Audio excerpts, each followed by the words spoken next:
दोस्तों हाजिर एक होर वीडियो रिपोर्ट लैके चैनल रितेश लखी अनप्लग्ड उत्ते अपनी अज की इस रिपोर्ट विच मैं गल करांगा पंजाब दे विच बीते 1.25 साल दौरान ਜਿਹੜੀਆਂ ਵੱਡੇ पद्धर ਦੀਆਂ हाई प्रोफाइल टारगेटेड किलिंग्स होईयां यानी कि चुन के मिथ के निशाना बना के कीतियां गईयां हत्यावां इन्हां केसां दीयां ਜਿਹੜੀਆਂ तफ्तीशां स्थानक पुलिस महकमे डिस्ट्रिक्ट पुलिस के ਜਿਹੜੇ डिपार्टमेंट कर रहे हैं वो किड्डी क लॉजिकल गलबात है क्योंकि अजिहियां हत्यावां रहीआं ने टारगेटेड किलिंग्स रहीआं ने जिन्हां दे तार या जिन्हां नूं करवाउण वाले अंसरां दे तार विदेशां दे विच बैठे उन्हां दे सरगनामां दे नाल जुड़दे ने। सो पंजाब एक अजिहा सूबा है जिस विच 2016 दे विच टारगेटेड किलिंग्स का एक लंबा चौड़ा सिलसिला तकरीबन डेढ़ साल चलिया। कई हिंदू ते ईसाई भाईचारे के लीडरां नूं धर्म गुरुआं नूं निशाना बनाया गया तो इस चीज़ नूं बाद दे विच पड़ताल दौरान पाया गया कि ये सारी दी सारियां सोच समझ के मिथ के कीतियां जा रही टारगेटेड किलिंग सन। ज़्यादातर मामलों को NIA नूं देखता गया यानी कि नैशनल इन्वेस्टिगेशन एजेंसी भारत की कौमांतरी जांच एजेंसी जो कि वखवाद खाड़कूवाद ते अतवाद खिलाफ गतिविधियां की पड़ताल करने लई ही बनाई गई सी। सो अज जदों आपां गल कर रहे हैं साल 2022 सितंबर दे विच मैनूं अपनी 23 मार्च 2022 की एक रिपोर्ट याद आती है जो कि संदीप नंगल अंबिया के कतल तो ठीक 9 दिन बाद मैं बनाई सी। उस रिपोर्ट दे विच मैं संदीप नंगल अंबिया की हत्या की तफ्तीश या इन्वेस्टिगेशन नूं CBI या फिर NIA नूं देण दी हिमायत की सी। मैं इस चीज़ का मुद्दा ही सी उस वक्त भी ते अज भी हाँ कि ये अजिहियां हत्यावां सन। खास करके उस वक्त तक तो संदीप नंगल अंबिया की हत्या एक अजिही हत्या सी जिसनूं कराउण वाले अंसरां दे तार विदेशां दे विच बैठे उन्हां दे अकामां दे नाल जुड़दे सन। सो ये मामला एडा वड्डा सी जिसनूं पंजाब बेस्ड या जिले की पुलिस हैंडल नहीं सी कर सकती। यही तर्क सी ते इस केस नूं क्यों NIA या CBI नूं ना दिता जाए ये आपां कुछ सवाल खड़े किए सी। लेकिन अज तकरीबन 5.5 महीने बीत जाने तो बाद जदों सिद्धू मूसेआला की हत्या तो बाद तकरीबन 3 महीने बीत जाने तो बाद आपां उस चर्चा ते उस संदर्भ नूं दोबारा जोड़ के वेखीए तां ये दोवें हत्यावां सिद्धू मूसेआला ते 5.5 महीने पहला दी संदीप नंगल अंबिया की हत्या ये दोवें हत्यावां एक लड़ी है एक सीरीज़ है जिस दे विच तकरीबन एक ही तरीके दे नाल गैंगस्टरां ने या फिर कुछ अजिहे अपराधी अंसरां ने विदेशों तो बैठ के भारत दे विच इस तरीके का खून खराबा करवाया। सो ये जांच ये पड़तालां क्यों देश दी कौमी प्रीमियर इन्वेस्टिगेशन एजेंसीज हैंडल करन ये सवाल उस दिन भी सी ते अज होर मजबूत हुंदा है।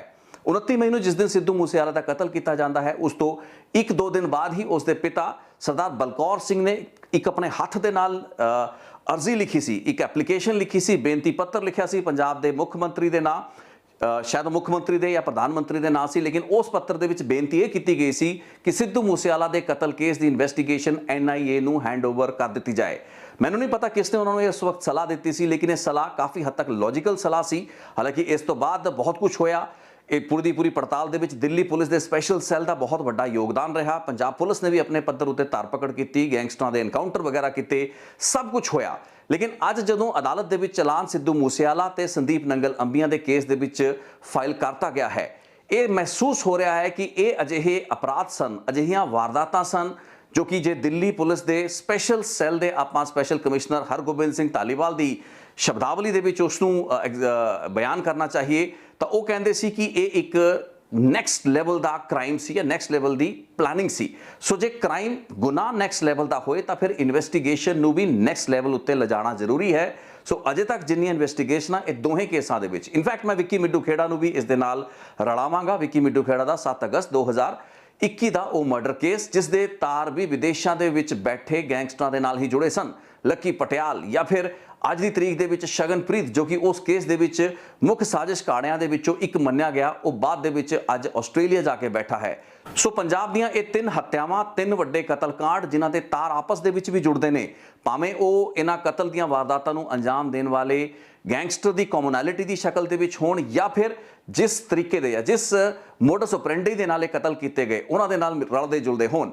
अज इस चीज़ की बहुत वड्डी एक गुंजाइश है तो बहुत वड्डी स्पेस है कि जिन्ना काम पंजाब पुलिस ने चाहे वह मानसे की पुलिस होवे जिसने कि SIT बना के इस केस की पड़ताल की ते हुण अदालत दे विच 1800 पेजां की एक चार्जशीट फाइल की है या फिर जलंधर देहाती का पुलिस महकमा होवे जिसने संदीप नंगल अंबिया के केस दे विच फेडरेशन कबड्डी फेडरेशनां दे वड्डे वड्डे जिहड़े अहुदेदार हैगे ने उन्हां नूं भी नामजद कर लिया है। इन्हां सारे कतल केसां हत्यावां ते वारदातां दे विच एक चीज़ जिहड़ी बहुत ही मजबूती ते पुख्ता तरीके दे नाल उभर के सामने आई वो ये सी कि साजिश काड़े विदेशों में बैठे सन गैंगस्टरां तो ये वारदातां नूं अंजाम दवा रहे सन ਉਹਨਾਂ ਨੂੰ ਨਾਮਜ਼ਦ ਕਰ ਲਿਆ ਗਿਆ ਹੈ। ਲੇਕਿਨ ਸਥਾਨਕ ਜਿਹੜੇ ਪੁਲਿਸ ਮਹਿਕਮੇ ਨੇ, ਮਾਨਸਾ ਤੋਂ ਲੈ ਕੇ ਜਲੰਧਰ ਦਿਹਾਤੀ ਪੁਲਿਸ ਤੱਕ ਤੇ ਮੋਹਾਲੀ ਪੁਲਿਸ ਤੱਕ, ਉਹ ਕੀ ਸਮਰੱਥ ਨੇ ਇਹਨਾਂ ਇਨਵੈਸਟੀਗੇਸ਼ਨਾਂ ਨੂੰ ਆਪਣੇ ਲੌਜੀਕਲ ਕਨਕਲੂਜਨ ਤੱਕ ਪਹੁੰਚਾਉਣ ਲਈ? $1 ਮਿਲੀਅਨ ਕੁਐਸਚਨ ਹੈ।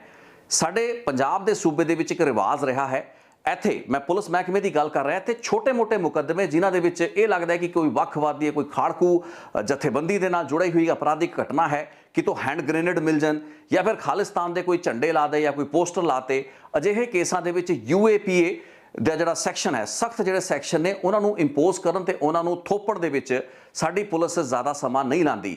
ਸੋ ਅੱਜ ਇਹਨਾਂ ਵੱਡੀਆਂ ਵਾਰਦਾਤਾਂ ਦੇ ਪਿੱਛੇ ਜਿਹੜੇ ਗੈਂਗਸਟਰ ਨੇ, ਚਾਹੇ ਉਹ ਗੋਲਡੀ ਬਰਾੜ ਹੋਵੇ, ਲਾਰੈਂਸ ਬਿਸ਼ਨੋਈ ਹੋਵੇ ਜਾਂ ਫਿਰ ਦਵਿੰਦਰ ਬੰਬੀਹਾ ਗੈਂਗ ਦੇ ਨਾਲ ਜੁੜੇ ਹੋਏ ਗੈਂਗਸਟਰ ਨੇ, ਦਿੱਲੀ ਪੁਲਿਸ ਤੇ NIA ਨੇ ਕਈ ਕੇਸਾਂ ਦੇ ਵਿੱਚ ਉਹਨਾਂ ਦੇ ਖਿਲਾਫ UAPA ਦੇ ਉਹ ਸਖਤ ਪੀਨਲ ਜਿਹੜੇ ਸੈਕਸ਼ਨ ਹੈਗੇ ਨੇ ਲਗਾਤੇ ਨੇ, ਜਿਨ੍ਹਾਂ ਨੂੰ ਡਰੈਕੋਨੀਅਨ ਵੀ ਮੰਨਿਆ ਜਾਂਦਾ ਹੈ। ਯਾਨੀ ਕਿ ਬਹੁਤ ਹੀ ਸਖਤ UAPA ਦੀਆਂ ਧਾਰਾਵਾਂ ਇਹਨਾਂ ਅਨਸਰਾਂ ਦੇ ਖਿਲਾਫ ਲਾਤੀਆਂ ਗਈਆਂ ਨੇ, ਲੇਕਿਨ ਅਲੱਗ-ਅਲੱਗ ਮੁਕੱਦਮਿਆਂ ਦੇ ਵਿੱਚ।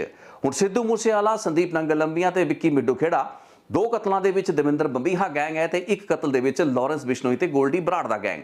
ਸੋ ਇਹਨਾਂ ਕੇਸਾਂ ਦੇ ਵਿੱਚ ਵੀ ਅਜਿਹੀ ਕੀ ਸਖਤ ਸੈਕਸ਼ਨ ਲਾਏ ਜਾਣੇ ਚਾਹੀਦੇ ਸੀ। ਹੁਣ ਇੱਥੇ ਬਹੁਤ ਸੇ ਲੋਕ ਆਰਗੂ ਕਰ ਸਕਦੇ ਨੇ ਕਿ ਇਹਨਾਂ ਵਾਰਦਾਤਾਂ ਦੇ ਪਿੱਛੇ ਤਾਂ ਮਿਊਜ਼ਿਕ ਜਗਤ ਦੀ ਆਪਸੀ ਖਹਿਬਾਜ਼ੀ ਹੋ ਸਕਦੀ ਹੈ, ਕਬੱਡੀ ਫੈਡਰੇਸ਼ਨਾਂ ਦੇ ਆਪਸ ਦੇ ਅੰਦਰਲੇ ਝਗੜੇ ਹੋ ਸਕਦੇ ਨੇ, ਵਰਚਸਵ ਦੀ ਲੜਾਈ ਇਹ ਗੈਂਗਸਟਰਾਂ ਤੇ ਗੈਂਗਸ ਦੀ ਹੋ ਸਕਦੀ ਹੈ। ਅਜਿਹੇ ਵਿੱਚ UAPA ਤੇ NIA ਕੀ ਕਰ ਲਏਗੀ? ਹੁਣ ਇੱਥੇ ਸਮਝਣ ਦੀ ਗੱਲ ਇਹ ਹੈ ਕਿ ਪੰਜਾਬ ਦੇ ਵਿੱਚ ਕਈ ਅਜਿਹੀਆਂ ਕਿਲਿੰਗਸ ਰਹੀਆਂ ਨੇ ਜਿਨ੍ਹਾਂ ਨੂੰ NIA ਨੂੰ ਬਹੁਤ ਹੀ ਸੌਖੇ ਤਰੀਕੇ ਦੇ ਨਾਲ ਹੈਂਡਓਵਰ ਕਰਤਾ ਗਿਆ ਹੈ। ਜਲੰਧਰ ਦੇ ਵਿੱਚ ਇੱਕ ਹਿੰਦੂ ਲੀਡਰ ਦੀ ਹੱਤਿਆ ਦੇ ਕੇਸ ਨੂੰ NIA ਨੂੰ ਦਿੱਤਾ ਜਾਂਦਾ ਹੈ। ਕਾਮਰੇਡ ਬਲਵਿੰਦਰ ਦੀ ਜਿਹੜੀ ਹੱਤਿਆ ਕੀਤੀ ਜਾਂਦੀ ਹੈ, ਉਸ ਦੇ ਵਿੱਚ NIA ਨੇ ਹਾਲ ਹੀ ਦੇ ਵਿੱਚ ਚਾਰਜਸ਼ੀਟ ਕੀਤੀ, ਚਲਾਨ ਜਿਹੜਾ ਹੈ ਫਾਈਲ ਕੀਤਾ। ਇਸ ਤੋਂ ਇਲਾਵਾ ਪੰਜਾਬ ਦੇ ਵਿੱਚ ਜਿੰਨੀਆਂ ਵੀ ਸੈਂਸਿਟਿਵ ਕਿਲਿੰਗਸ ਹੋਈਆਂ, ਜਿਹਦੇ ਵੀ ਪਿੱਛੇ ਖਦਸ਼ਾ ਇਹ ਲੱਗਾ ਕਿ ਇਸ ਦੇ ਪਿੱਛੇ ਕੁਝ ਅਜਿਹੀ ਵੱਖਵਾਦੀ ਸੰਗਠਨ ਤੇ ਜਥੇਬੰਦੀਆਂ ਦੇ ਹੱਥ ਨੇ, ਉਹਨਾਂ ਨੂੰ ਬਿਨਾਂ ਕਿਸੇ ਝਿਜਕ ਤੇ, ਬਿਨਾਂ ਕਿਸੇ ਸੋਚੇ ਸਮਝੇ ਪੁਲਿਸ ਮਹਿਕਮੇ ਨੇ ਅੰਦਰ ਖਾਤੇ ਹੀ NIA ਨੂੰ ਦੇਤਾ ਤੇ NIA ਨੇ ਵੀ ਬੜਾ ਹੱਸ ਕੇ ਉਹਨਾਂ ਕੇਸਿਸ ਨੂੰ ਟੇਕ ਓਵਰ ਕਰ ਲਿਆ। ਹੁਣ ਇੱਥੇ ਸਵਾਲ ਇਹ ਖੜਾ ਹੁੰਦਾ ਹੈ ਕਿ ਸਿੱਧੂ ਮੂਸੇਵਾਲਾ, ਸੰਦੀਪ ਨੰਗਲ ਅੰਬੀਆਂ ਤੇ ਵਿੱਕੀ ਮਿੱਡੂ ਖੇੜਾ ਵਰਗੇ ਕਤਲ ਕੇਸ, ਜੋ ਕਿ ਬਹੁਤ ਵੱਡੀਆਂ ਵਾਰਦਾਤਾਂ ਸਨ, ਜਿਨ੍ਹਾਂ ਦੇ ਲਈ ਇੱਕ ਨੈਕਸਟ ਲੈਵਲ ਦੀ ਪਲੈਨਿੰਗ ਕੀਤੀ ਗਈ, multiple modules, sophisticated weapons, AK-47 ਤੋਂ ਲੈ ਕੇ ਹੈਂਡ ਗ੍ਰੇਨੇਡਸ ਤੇ ਵਿਦੇਸ਼ਾਂ ਵਿੱਚ ਬੈਠੇ ਉਹ ਸਰਗਨਾਵਾਂ ਜਿਨ੍ਹਾਂ ਨੇ ਇਹ ਹੱਤਿਆਵਾਂ ਨੂੰ ਅੰਜਾਮ ਦਵਾਇਆ। ਕੀ ਇਹ ਕਾਰਨ ਸਫੀਸ਼ੀਐਂਟ ਨਹੀਂ ਕਿ ਇਹਨਾਂ ਵਾਰਦਾਤਾਂ ਨੂੰ ਗੈਂਗਸਟਰਾਂ ਦੀਆਂ ਜਾਂ ਗੈਂਗ ਵਾਰਸ ਨਾ ਮੰਨ ਕੇ ਐਕਟ ਆਫ ਟੈਰਰ ਮੰਨਿਆ ਜਾਵੇ, ਯਾਨੀ ਕਿ ਅੱਤਵਾਦ ਦੀਆਂ ਵਾਰਦਾਤਾਂ ਮੰਨਿਆ ਜਾਵੇ? ਹੁਣ ਬਹੁਤ ਲੋਕ ਇੱਥੇ ਵੀ ਆਰਗੂ ਕਰਨਗੇ ਕਿ ਅੱਤਵਾਦ ਕਿਉਂ ਕਿਹਾ ਜਾਵੇ? ਜੇ ਇਹ ਦਹਿਸ਼ਤਗਰਦੀ ਨਹੀਂ ਹੈ ਤਾਂ ਹੋਰ ਕੀ ਹੈ? ਇੱਕ ਸਿੰਗਰ ਨੂੰ, ਇੱਕ ਕਲਾਕਾਰ ਨੂੰ, ਇੱਕ ਖਿਡਾਰੀ ਨੂੰ, ਇੱਕ ਨੌਜਵਾਨ ਨੂੰ ਜੇ ਦਿਨ ਦਹਾੜੇ ਗੋਲੀਆਂ ਮਾਰਤੀਆਂ ਜਾਂਦੀਆਂ ਨੇ ਤੇ ਉਹਨਾਂ ਨੂੰ ਗੋਲੀਆਂ ਮਾਰਨ ਤੇ ਉਹਨਾਂ ਦੀ ਹੱਤਿਆਵਾਂ ਨੂੰ ਕਰਾਉਣ ਲਈ ਐਡੇ ਵੱਡੇ ਪੱਧਰ ਦੀ ਪਲੈਨਿੰਗ ਹੁੰਦੀ ਹੈ। ਜਿਹੜੀ ਮਨੀ ਟ੍ਰੇਲ ਹੈ ਉਸ ਦੇ ਬਾਰੇ ਤਾਂ ਸਾਨੂੰ ਅਜੇ ਤੱਕ ਪਿੱਛੇ ਪਤਾ ਹੀ ਨਹੀਂ ਹੈ ਕਿ ਕਿਹੜੇ ਅਨਸਰਾਂ ਨੇ ਕਿਸ ਚੈਨਲ ਤੇ ਕਿਸ ਰੂਟ ਦੇ ਜ਼ਰੀਏ ਹਥਿਆਰ ਭੇਜੇ। ਇਹ ਸਾਰੀ ਗੱਲਾਂ ਬਾਤਾਂ ਤਾਂ ਜੇ ਇਨਵੈਸਟੀਗੇਸ਼ਨਾਂ ਦੇ ਵਿੱਚ ਉੱਭਰ ਰਹੀਆਂ ਨੇ। ਸੋ ਇਹ ਇੱਕ ਫਿੱਟ ਕੇਸ ਨੇ ਜਿਸ ਵਿੱਚ ਕਿ ਨਾ ਤਾਂ ਮਾਨਸਾ, ਨਾ ਜਲੰਧਰ ਦਿਹਾਤੀ ਤੇ ਨਾ ਹੀ ਮੋਹਾਲੀ ਪੁਲਿਸ ਸ਼ਾਇਦ ਬਣਦੀ ਮਜ਼ਬੂਤ ਕਾਰਵਾਈ ਕਰ ਪਾਏਗੀ ਜਾਂ ਫਿਰ ਤਫਤੀਸ਼ ਨੂੰ ਉਸ ਲੈਵਲ ਤੱਕ ਲਿਜਾ ਪਾਏਗੀ ਜਿਸ ਲੈਵਲ ਤੱਕ ਸ਼ਾਇਦ ਸਾਡੀਆਂ ਨੈਸ਼ਨਲ ਏਜੰਸੀਜ਼ ਲੈ ਕੇ ਜਾ ਸਕਦੀਆਂ ਨੇ। ਸੋ ਇਹਨਾਂ ਸਾਰੇ ਦੇ ਸਾਰੇ ਕੇਸਾਂ ਨੂੰ ਉਹਨਾਂ ਕੇਸਾਂ ਦੀ ਸ਼੍ਰੇਣੀ ਤੇ ਕੈਟੇਗਰੀ ਦੇ ਵਿੱਚ ਲਿਆ ਜਾਣਾ ਚਾਹੀਦਾ ਹੈ ਜਿਨ੍ਹਾਂ ਦੇ ਤਹਿਤ ਆਪਾਂ ਕੇਸਾਂ ਨੂੰ NIA ਨੂੰ ਹੈਂਡਓਵਰ ਕਰਦੇ ਹਾਂ। ਹੁਣ CBI ਦਾ ਇੱਥੇ ਸਵਾਲ ਨਹੀਂ ਉੱਠਦਾ ਕਿਉਂਕਿ CBI ਦਾ ਮੈਂਡੇਟ ਥੋੜਾ ਜਿਹਾ ਵੱਖਰਾ ਹੈ। ਜਦ ਤੋਂ NIA ਹੋਂਦ ਵਿੱਚ ਆਈ ਹੈ ਉਸ ਵਕਤ ਤੋਂ ਬਾਅਦ CBI ਨੇ ਅਜਿਹੇ ਕੇਸਿਸ ਨੂੰ ਲੈਣਾ ਬੰਦ ਕਰਤਾ ਹੈ। ਹੁਣ ਇੱਥੇ ਸਾਨੂੰ ਤੁਹਾਨੂੰ ਸਮਝਣ ਦੇ ਵਿੱਚ ਵੀ ਜ਼ਿਆਦਾ ਮੁਸ਼ੱਕਤ ਕਰਨ ਦੀ ਲੋੜ ਨਹੀਂ ਤੇ ਨਾ ਹੀ ਕੋਈ ਰਾਕਟ ਸਾਇੰਸ ਹੈ ਕਿ ਇਹ ਵਾਰਦਾਤਾਂ ਜੋ ਅੰਜਾਮ ਦਵਾਈਆਂ ਗਈਆਂ ਨਾ ਸਿਰਫ ਇੰਟਰਨੈਸ਼ਨਲ ਸਨ ਬਲਕਿ ਇੰਟਰਕੌਂਟੀਨੈਂਟਲ, ਯਾਨੀ ਕਿ ਦੁਨੀਆ ਦੇ ਕਈ ਕੰਟੀਨੈਂਟਾਂ ਦੇ ਵਿੱਚੋਂ ਬੈਠ ਕੇ ਅਲੱਗ-ਅਲੱਗ ਅਨਸਰਾਂ ਨੇ ਆਪਸੀ ਕੋਆਰਡੀਨੇਸ਼ਨ ਦੇ ਜ਼ਰੀਏ ਇਹਨਾਂ ਵਾਰਦਾਤਾਂ ਦੀ ਪਲੈਨਿੰਗ ਕੀਤੀ, ਇਹਨਾਂ ਨੂੰ ਐਗਜ਼ੀਕਿਊਟ ਕਰਾਇਆ। ਸਿੱਧੂ ਮੂਸੇਵਾਲਾ ਦੀ ਜਦੋਂ ਹੱਤਿਆ ਹੁੰਦੀ ਹੈ ਉਸ ਵਕਤ ਇੱਕ ਅਨਸਰ ਅਜ਼ਰਬਾਈਜਾਨ ਵਿੱਚ ਹੁੰਦਾ ਹੈ, ਇੱਕ ਅਨਸਰ ਜਿਹੜਾ ਹੈ ਕੀਨੀਆ ਵਿੱਚ ਪਹੁੰਚ ਚੁੱਕਾ ਹੁੰਦਾ ਹੈ, ਉਸ ਤੋਂ ਪਹਿਲਾਂ ਉਹ ਦੁਬਈ ਦੇ ਵਿੱਚ ਹੁੰਦੇ ਨੇ, ਖੁਦ ਗੋਲਡੀ ਬਰਾੜ ਕੈਨੇਡਾ ਵਿੱਚ ਹੁੰਦਾ ਹੈ ਤੇ ਇਸ ਤੋਂ ਇਲਾਵਾ ਵੀ ਕਈ ਹੋਰ ਮੁਲਕਾਂ ਦੇ ਵਿੱਚੋਂ ਪੂਰੀ ਦੀ ਪੂਰੀ ਪਲੈਨਿੰਗ ਜਿਹੜੀ ਸੀ ਉਸ ਨੂੰ ਨਾ ਸਿਰਫ ਸਿਰੇ ਚੜਾਇਆ ਗਿਆ ਬਲਕਿ ਜਿਹੜੇ ਮੋਡਿਊਲ ਸਨ ਉਹਨਾਂ ਨੂੰ ਪੈਸੇ, ਉਹਨਾਂ ਨੂੰ ਹਥਿਆਰ ਭੇਜਣ ਦਾ ਇੱਕ ਲੰਮਾ ਚੌੜਾ ਨੈਟਵਰਕ ਤੇ ਆਪਰੇਸ਼ਨ ਸੀ ਉਸ ਨੂੰ ਕਰਵਾਇਆ ਗਿਆ। ਕ੍ਰਿਮੀਨਲ ਦਾ ਇੱਕ ਬਹੁਤ ਕੰਪਲੈਕਸ ਨੈਟਵਰਕ ਜੋ ਕਿ ਦੁਨੀਆ ਦੇ ਅੱਡ-ਅੱਡ ਦੇਸ਼ਾਂ ਦੇ ਵਿੱਚ ਬੈਠ ਕੇ ਇਹਨਾਂ ਵਾਰਦਾਤਾਂ ਨੂੰ ਅੰਜਾਮ ਦਵਾ ਗਏ। ਇਹਨਾਂ ਲੋਕਾਂ ਦੇ ਅਸਲ ਇਰਾਦਿਆਂ ਤੇ ਮਨਸੂਬਿਆਂ ਤੱਕ ਪਹੁੰਚਣਾ ਬਹੁਤ ਜ਼ਰੂਰੀ ਹੈ। ਇਹਨਾਂ ਦੇ ਪਿੱਛੇ ਅਸਲ ਸਾਜ਼ਿਸ਼ਕਾਰੇ ਕੌਣ ਨੇ ਤੇ ਇਹਨਾਂ ਨੂੰ ਰਸਦ ਕਿੱਥੋਂ ਮਿਲਦੀ ਰਹੀ। ਉਹ ਮੋਟਿਵ ਜੋ ਕਿ ਨਾਮਜ਼ਦ ਲੋਕਾਂ ਜੋ ਕਿ FIRਾਂ ਦੇ ਵਿੱਚ ਬਾਅਦ ਦੇ ਵਿੱਚ ਲੇਟਰ ਸਟੇਜ ਦੇ ਵਿੱਚ ਕੀਤੇ ਗਏ ਨੇ। ਸੰਦੀਪ ਨੰਗਲ ਅੰਬੀਆਂ ਦੇ ਕੇਸ ਦੇ ਵਿੱਚ ਫੈਡਰੇਸ਼ਨ, ਕਬੱਡੀ ਫੈਡਰੇਸ਼ਨਾਂ ਦੇ ਕੁਝ ਅਹੁਦੇਦਾਰ ਅਤੇ ਜੋਤੀ ਪੰਡੇਰ ਅਤੇ ਜਿਹੜਾ ਦੂਸਰਾ ਉਸ ਦੇ ਨਾਲ ਕਨਵਰ ਪਾਲ ਗਰੇਵਾਲ ਸੀ ਉਸ ਨੂੰ ਸਿੱਧੂ ਮੂਸੇਵਾਲਾ ਦੇ ਕੇਸ ਦੇ ਵਿੱਚ ਬਹੁਤ ਲੇਟ ਸਟੇਜ ਤੇ ਉੱਤੇ ਨੋਮੀਨੇਟ ਕੀਤਾ ਗਿਆ। ਸੋ ਇਹਨਾਂ ਲੋਕਾਂ ਦਾ ਇਹਨਾਂ ਵਾਰਦਾਤਾਂ ਦੇ ਨਾਲ ਕਨੈਕਸ਼ਨ ਜੋੜਨ ਲਈ ਇਹ ਬਹੁਤ ਜ਼ਰੂਰੀ ਹੈ ਕਿ ਅਸਲ ਦੇ ਵਿੱਚ ਉਸ ਮਨੀ ਟ੍ਰੇਲ ਨੂੰ ਵੀ ਲੱਭਿਆ ਜਾ ਸਕੇ, ਉਹਨਾਂ ਮੋਟਿਵਸ ਨੂੰ ਐਗਜ਼ਾਮਿਨ ਕੀਤਾ ਜਾ ਸਕੇ। ਸਿਰਫ ਕ੍ਰਿਮੀਨਲਸ ਦਾ, ਗੈਂਗਸਟਰਾਂ ਦਾ ਜਾਂ ਸ਼ੂਟਰਾਂ ਦਾ ਹੱਥ ਵਿੱਚ ਆਣਾ ਸਫੀਸ਼ੀਐਂਟ ਨਹੀਂ ਹੈ। ਅਦਾਲਤਾਂ ਦੇ ਵਿੱਚ ਬਹੁਤ ਅਜਿਹੀਆਂ ਚੀਜ਼ਾਂ ਪ੍ਰੂਵ ਹੋ ਸਕਦੀਆਂ ਨੇ ਜੋ ਕਿ ਇੱਕ ਡਿਊ ਡਿਲੀਜੈਂਸ ਤੋਂ ਬਾਅਦ, ਮਿਹਨਤ ਤੋਂ ਬਾਅਦ ਹੀ ਇਨਵੈਸਟੀਗੇਸ਼ਨ ਏਜੰਸੀਆਂ ਸਥਾਪਿਤ ਕਰ ਪਾਉਣਗੀਆਂ ਤੇ ਇਸ ਲਈ NIA ਵਰਗੀਆਂ ਏਜੰਸੀਆਂ ਸਮਰੱਥ ਨੇ। ਉਹ ਇੱਕ ਵੱਖਰੀ ਗੱਲ ਹੈ ਕਿ ਉਹ ਚੂਜ਼ ਕਰ ਲੈਣ ਕਿ ਅਜਿਹੀਆਂ ਪੜਤਾਲਾਂ ਉਹ ਕਰਨਾ ਹੀ ਨਹੀਂ ਚਾਹੁੰਦੀਆਂ, ਜਾਂ ਸਰਕਾਰਾਂ ਇਹ ਮਹਿਸੂਸ ਕਰਦੀਆਂ ਨੇ ਕਿ ਅਜਿਹੀਆਂ ਜਿਹੜੀਆਂ ਕਿਲਿੰਗਸ ਹੋ ਰਹੀਆਂ ਨੇ, ਟਾਰਗੇਟਿਡ ਕਿਲਿੰਗਸ ਜੋ ਕਿ ਲੱਖਾਂ ਕਰੋੜਾਂ ਲੋਕਾਂ ਨੂੰ ਪ੍ਰਭਾਵਿਤ ਕਰਦੀਆਂ ਨੇ, ਉਹਨਾਂ ਦੀਆਂ ਤਫਤੀਸ਼ਾਂ ਸਥਾਨਕ ਜ਼ਿਲ੍ਹੇ ਦੀ ਪੁਲਿਸ ਹੀ ਕਰੇਗੀ ਜਾਂ ਫਿਰ ਇੱਕ SIT ਬਣਾਤੀ ਜਾਏਗੀ ਤੇ ਉਹ SIT ਹੀ ਪੂਰੀ ਇਨਵੈਸਟੀਗੇਸ਼ਨ ਕਰੇਗੀ। ਮੈਂ ਇੱਕ ਐਗਜ਼ਾਮਪਲ ਤੁਹਾਨੂੰ ਇੱਥੇ ਦੇਣਾ ਚਾਹਾਂਗਾ। ਅੱਜ ਤੋਂ ਕਈ ਸਾਲ ਪਹਿਲਾਂ ਸਮਝੌਤਾ ਇੱਕ ਐਕਸਪ੍ਰੈਸ ਨਾਂ ਦੀ ਜਿਹੜੀ ਟ੍ਰੇਨ ਸੀ, ਜਿਸ ਨੂੰ ਕਿ ਹਰਿਆਣਾ ਦੇ ਵਿੱਚ ਸੋਨੀਪਤ ਦੇ ਨੇੜੇ ਅੱਗ ਲਾਤੀ ਗਈ ਸੀ, ਇੱਕ ਦਹਿਸ਼ਤਗਰਦੀ ਦੀ ਵਾਰਦਾਤ ਸੀ। ਇਸ ਕੇਸ ਦੇ ਵਿੱਚ 2 ਵਾਰ ਹਰਿਆਣਾ ਦੀ ਸਰਕਾਰ ਨੇ ਉਸ ਵਕਤ CBI ਨੂੰ ਇਨਵੈਸਟੀਗੇਸ਼ਨ ਲਈ ਸਿਫਾਰਿਸ਼ ਕੀਤੀ ਤੇ 2 ਵਾਰ CBI ਨੇ ਮਨਾ ਕਰਤਾ। ਐਡੇ ਵੱਡੇ ਪੱਧਰ ਦੀ ਇੱਕ ਵਾਰਦਾਤ ਸੀ, ਦਹਿਸ਼ਤਗਰਦੀ ਦੀ ਵਾਰਦਾਤ ਸੀ, ਜਿਸ ਵਿੱਚ ਕਿ ਪਾਕਿਸਤਾਨ ਤੋਂ ਆਏ ਤੇ ਉਸ ਲਈ ਟਰੈਵਲ ਕਰ ਲਏ ਤਕਰੀਬਨ 60 ਤੋਂ ਵੱਧ ਲੋਕਾਂ ਦੀ ਮੌਤ ਹੋ ਚੁੱਕੀ ਸੀ। ਐਡੀ ਵੱਡੀ ਇੰਟਰਨੈਸ਼ਨਲ ਵਾਰਦਾਤ ਦੇ ਵਿੱਚ ਵੀ ਸਾਡੀ ਕੌਮੀ ਏਜੰਸੀ CBI ਜਾਂਚ ਕਰਨ ਦੇ ਲਈ ਤਿਆਰ ਨਹੀਂ ਸੀ। ਇਹ ਉਹ ਵਕਤ ਸੀ ਜਦੋਂ ਕਿ ਦੂਸਰੇ ਪਾਸੇ ਨੋਇਡਾ ਦੀ ਇੱਕ ਛੋਟੀ ਜਿਹੀ ਲੜਕੀ ਅਰੂਸ਼ੀ ਮਰਡਰ ਕੇਸ ਦੇ ਵਿੱਚ CBI ਨੇ ਆਪਣੀ ਬਹੁਤ ਜ਼ਿਆਦਾ ਫਜ਼ੀਹਤ ਕਰਵਾਈ, ਕੂਰ ਕਰਵਾਈ।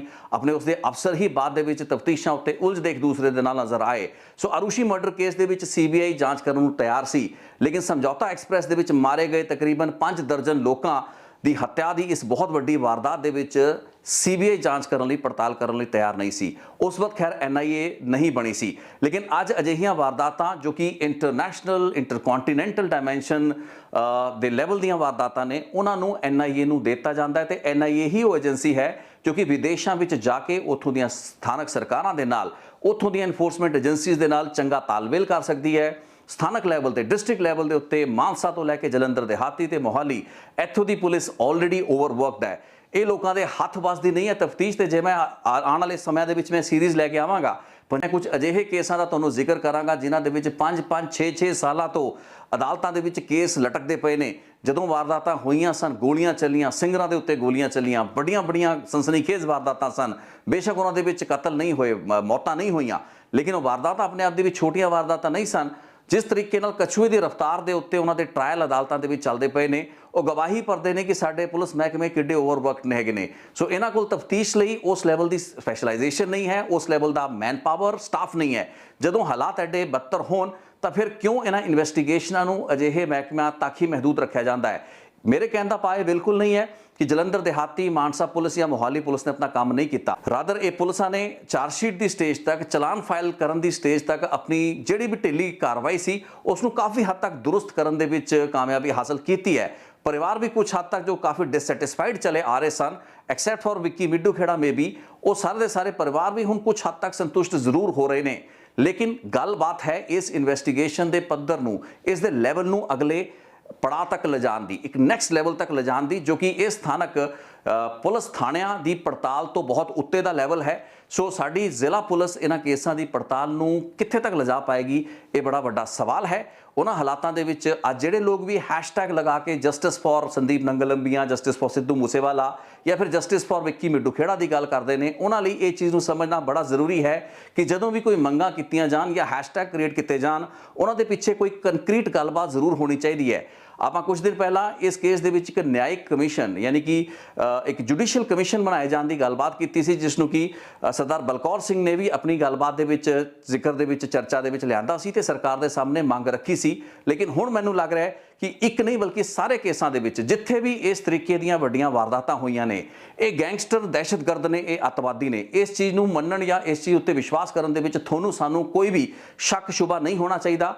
ਇੱਕ ਕੰਸਲਟੈਂਟ ਦੇ ਨਾਲ, ਰਾਦਰ ਇਨਵੈਸਟਮੈਂਟ ਕੰਸਲਟੈਂਟ ਦੇ ਨਾਲ ਹਾਲ ਹੀ ਦੇ ਦਿਨਾਂ ਵਿੱਚ ਮੇਰੀ ਚਰਚਾ ਹੋ ਰਹੀ ਸੀ ਤੇ ਉਸਨੇ ਮੈਨੂੰ ਦੱਸਿਆ ਕਿ ਸਿੱਧੂ ਮੂਸੇਵਾਲਾ ਦੇ ਕਤਲ ਤੋਂ ਬਾਅਦ ਉਹ ਇਨਵੈਸਟਮੈਂਟ ਕੰਸਲਟੈਂਟ ਦਾ ਜਿਹੜਾ ਸਰਕਲ ਹੈ ਉਸ ਦੇ ਵਿੱਚ ਬਹੁਤ ਅਜਿਹੇ ਲੋਕ ਸਨ ਜਿਹੜੇ ਕਿ ਪੰਜਾਬ ਦੇ ਵਿੱਚ ਇਨਵੈਸਟਮੈਂਟਾਂ ਕਰਦੇ ਨੇ, ਪੰਜਾਬ ਦੇ ਵਿੱਚ ਨਾ ਸਿਰਫ ਆਪਣੇ ਬਿਜ਼ਨਸ ਜਿਹੜੇ ਵੈਂਚਰਸ ਹੈਗੇ ਨੇ ਉਹਨਾਂ ਨੂੰ ਐਸਟੈਬਲਿਸ਼ ਕਰ ਰਹੇ ਨੇ, ਬਲਕਿ ਪੰਜਾਬ ਦੇ ਵਿੱਚ, ਪੰਜਾਬ ਦੀ ਮੰਡੀ ਦੇ ਵਿੱਚ ਉਹ ਡੀਪਲੀ ਇੰਟਰਸਟਿਡ ਨੇ। ਸੋ ਤਕਰੀਬਨ 400 ਤੋਂ 500 ਕਰੋੜ ਉਹ ਦੱਸ ਰਿਹਾ ਸੀਗਾ ਕਿ ਜਿਹੜੇ ਮੇਰੇ ਸਰਕਲ ਦੇ ਲੋਕ ਹੈਗੇ ਨੇ ਉਹਨਾਂ ਦੀ ਇਨਵੈਸਟਮੈਂਟ ਪੰਜਾਬ ਦੇ ਵਿੱਚ ਆਉਣੋਂ ਰੁਕ ਜਾਂਦੀ ਹੈ। ਯਾਨੀ ਕਿ ਲੋਕ ਇੱਕ ਡਬਲ ਮਾਈਂਡ ਦੇ ਵਿੱਚ ਹੁੰਦੇ ਨੇ, ਜਦ ਤੱਕ ਹਾਲਾਤ ਨਾਰਮਲ ਨਹੀਂ ਹੋ ਜਾਂਦੇ ਅਜਿਹੀ ਕਿਸੇ ਵਾਰਦਾਤ ਤੋਂ ਬਾਅਦ, ਤਦ ਤੱਕ ਉਹ ਲੋਕ ਫਿਰ ਆਪਣਾ ਅਗਲਾ ਫੈਸਲਾ, ਅਗਲਾ ਜਿਹੜਾ ਸਟੈਪ ਹੈ ਉਸ ਨੂੰ ਪੋਸਟਪੋਨ ਕਰਦੇ ਨੇ। ਸੋ ਸੂਬੇ ਦੀ ਪੂਰੀ ਡਿਵੈਲਪਮੈਂਟ ਦੀ ਪੇਸ ਜਿਹੜੀਆਂ ਵਾਰਦਾਤਾਂ ਰੋਕ ਦਿੰਦੀਆਂ ਨੇ, ਲੋਕਾਂ ਦੇ ਮਨਾਂ ਦੇ ਵਿੱਚ ਇੱਕ ਫੀਅਰ ਸਾਈਕੋਸਿਸ, ਡਰ ਪੈਦਾ ਕਰਦੀਆਂ ਨੇ।